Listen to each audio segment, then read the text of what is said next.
So here we have a old ass Dell Dimension 2400. Let me turn that off. There we go. I believe this is from the early 2000s because this still has a Pentium 4 in it. So basically all we're going to do in this video is I'm just going to play a couple games on it, see how it runs. They're going to be older games like Half-Life, Half-Life 2, Sims 1, you know, all that kind of stuff. So current specs, I believe, is a Pentium 4 at 2 gigahertz or something like that. A 8400 GS, I think, as you can see, PCI, because that's all we got. And then we have what I think is either 1 or 2 gigs of RAM. I think it's 2. And this is actually running Windows 7. Now, originally it had XP on it, but I cannot for the life of me get XP to install on this machine. It just refuses to work. So until I can figure it out, it's going to be running Windows 7. So in these benchmarks, keep that in mind that Windows 7 is a bit newer than Windows XP. So there is going to be some performance loss for sure, but I don't think it'll be a completely like make or break, considering Windows 7 is still a pretty old operating system. So without further ado, let's get started with the game, shall we? So just to confirm the specs here, we do have an 8400 GS, kind of like I figured. That's what I thought, but just want to double check. We're currently going to be using MSI Afterburner to get the FPS and all that crap. I could overclock the 8400 GS, but honestly, I'm predicting it's going to be very much so CPU bound the whole time, CPU or RAM, as in this case the RAM is almost completely utilized and the CPU very frequently does spike into the high 90s. So there you go, 2.23 gigahertz, I said 2.5 or 2 gigahertz, whatever, and then 1 gig of RAM. So I was close. With that out of the way, let's close that down. All right, let's go to Half-Life 2. Hopefully MSI Afterburner works, because it doesn't always work on this computer. In all honesty, MSI Afterburner is probably taking up some CPU cycles. What the fuck? 100 degrees on the CPU. I find that hard to believe, considering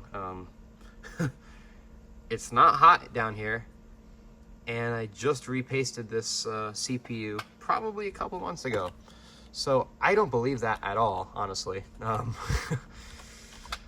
With that being said, the GPU, as you can see, is doing literally nothing. It's at 40-ish%, 45 to 50% usage. At 56, yeah, it's really not that high at all. This is, in my opinion, one of the more intensive areas of Half-Life 2, at least the parts I'm progressed in, because it's got all this different lighting, all different textures, and you know, NPCs and all that crap. Like I said in the intro, do keep in mind this is running Windows 7, so I bet you if I had Windows XP, it'd probably run a little bit better, because Windows XP is not as taxing of an operating system as 7. But honestly, I mean, I guess this isn't terrible, considering this is a single core Pentium Pentium 4 running Half-Life 2 on Windows 7. And I don't know if I actually believe MSI Afterburner there. Oh, no, it's accurate. It's pegged at 100% the whole time. The thermals, I definitely do not believe. It's definitely not 100 degrees. I think I did this last time as well. But as you can see from the frame time there, it is very stuttery. But when it's not stuttering, it's not half bad, per se. But it is definitely very stuttery, like that. Anyways, let's move on to the next game. So before we get into our next game, which in this case is Half-Life 1, I just want to talk about how sluggish this computer actually is on Windows 7. Just opening the Windows Explorer and the game folder to install the game, it's taking 5 minutes to open this and start installing it. It actually failed the first 2 times. It said it couldn't even open the WinRAR file or File Explorer, whatever the hell. Yeah, WinRAR, there you go. Because it said app crashed. So this computer really doesn't run very good on Windows 7. If I can figure out how to get Windows XP running on here, I will definitely redo all of these tests on Windows XP.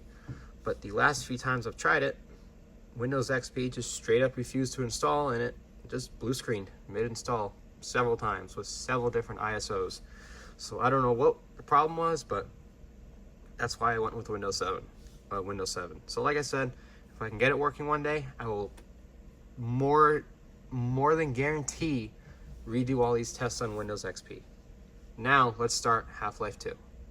Okay, so after a little bit of configuring, I finally got Half-Life 1 running. It was trying to run in software rendering, which resulted in about a 128 by 120 size of a full screen game, and it was all purple, and it was flickering like really bad.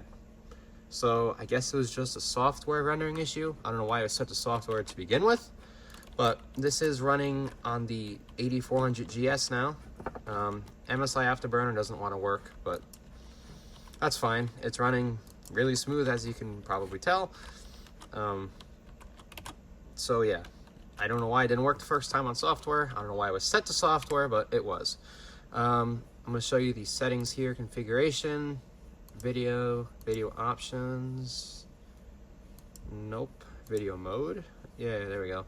It's running in DirectX, or Direct 3D, I should say. It was running on software, but now it's not. It's running on 1024 by 768, the highest it supports.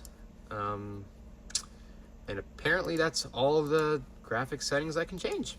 So yeah, anyways, let me just write this down. Half-Life 1. Taking some notes here, my little iPad. Half-Life. It's about 60 FPS, I'd say. A little bit of stutter. So overall, Half-Life 1 runs pretty much perfectly fine. And I'll bet you these stutters are because the CPU just not being able to keep up, because this is Windows 7 after all. So as you can see, again, Half-Life 1, wow, that was hard to say. Half-Life 1 is running perfectly fine. If I drop the resolution a little bit, it'll probably drop the stuttering as well. But I'm not going to bother doing that, because what's the point? It's running pretty much perfectly fine here anyway. So next, I'm going to try the original Sims, the Sims 1 from the year 2000, right around this computer's release date. Alright, let's move on, shall we? So unfortunately, I tried to play the Sims 1, but it keeps throwing me an error saying the disk isn't found or something, or whatever. I think this disk drive is starting to fail, because it does that sometimes, and it doesn't like to eject the disk sometimes as well. So fortunately, can't try the Sims 1, but I'm fairly certain it'll probably run pretty okay. So here we have web browser based of classic Minecraft.net.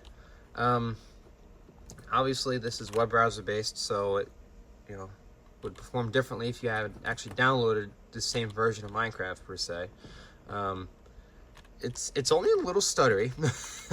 Obviously that's sarcasm if you didn't pick up on that. Yeah. The fact it runs at all is kind of surprising to me. I didn't think this would run at all, honestly speaking.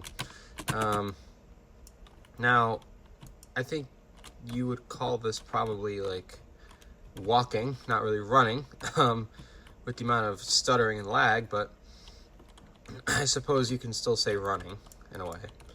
I'm not going to spend a whole lot of time here because, well, as you can see, there's no point. It barely runs. How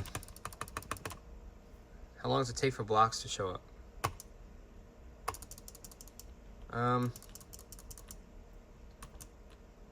Not too bad, actually. All right. Well, anyways, I can tell you this. Half-Life 2, around 25 frames a second, very stuttery. Half-Life 1 ran at around 60 FPS, a couple stutters. Sims 1 did not work. Classic Minecraft, as you just saw a couple seconds ago, is, well, unplayable. I mean, to be expected, it's a single-core Pentium from only a couple years ago. So, with that being said, I hope you enjoyed the video. If you did, feel free to like, comment, subscribe, and all that jazz.